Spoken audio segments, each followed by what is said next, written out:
Sementara itu pemirsa, menghindari kesalahan dalam berkampanye, maka boboan caleg DPRD Banjarmasin periode 2019-2024 diberikan pembekalan bersama Bawaslu Wan KPU Banjarmasin.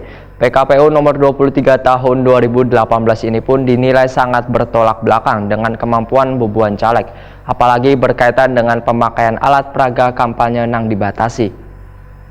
Calon anggota legislatif DPRD Kota Banjarmasin. Peraturan pemilu tahun 2019 dinilai cukup memberatkan. Pasalnya pesta demokrasi ini kada bisa dirayakan betul-betul lantaran ada batasan, khususnya yang berkaitan dengan alat peraga atau APK. Menghindari kesalahan dalam berkampanye, maka bobohan caleg DPRD Banjarmasin periode 2019-2024 diberikan pembekalan bersama Bawaslu Wan KPU Banjarmasin. Demikian dipadahkan Ketua Partai Hati Nurani Rakyat Banjarmasin, Noval Waetakoni Prima TV di sela-sela pembekalan di HBI Banjarmasin, jelang tengah hari Sabtu 20 Oktober 2018. Menurut Noval, PKPU nomor 23 tahun 2018 ini sangat bertolak belakang dengan kemampuan bobohan caleg. Anggota DPRD Banjarmasin ini pun mengakui sulit bila mengikuti aturan baru ini, apalagi berkaitan dengan pemakaian alat peraga kampanye yang dibatasi. Noval pun yakin kada hanya Partai Hanura yang terkendala dengan aturan kampanye ini, namun partai peserta pemilu lainnya pun pasti merasakan hal yang sama. Noval pun berkeinginan untuk menggali lebih dalam lagi mengenai PKPU ini. Sepertinya kada selaras dengan di pemerintah pusat karena kemungkinan adanya kearifan lokal atau nang lainnya. Walaupun demikian, caleg Hanura ujar Noval sudah siap untuk memenangkan pemilu 2019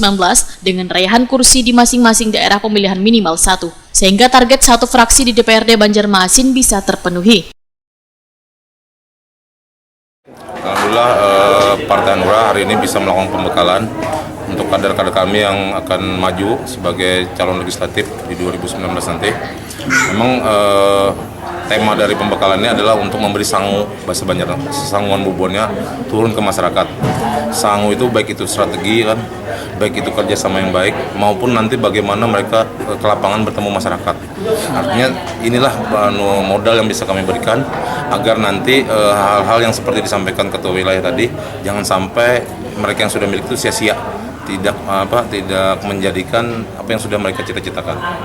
Berapa persen sih dari keseluruhan caleg kalau yang kita caleg baru inginnya ini? Sebanyak-banyaknya, cuma target minimal kita satu fraksi. Noval menambahkan untuk menjalin kerjasama antara caleg provinsi wan kota dalam memenangkan konstentasi pemilu 2019 mendatang, maka dibuatkan kartu nama wan baliho dengan urut yang sama yang dibagikan pada seberataan caleg Hanura di 13 kabupaten wan kota di Kalimantan Selatan. Tadi sudah secara simbolis oleh Pak Ketua Wilayah kan yang sudah mau membuatkan untuk kartu nama yang bergandeng dengan sama-sama nomor 1, baleho yang juga sesama nomor 1, itu salah satu bentuk kerjasama.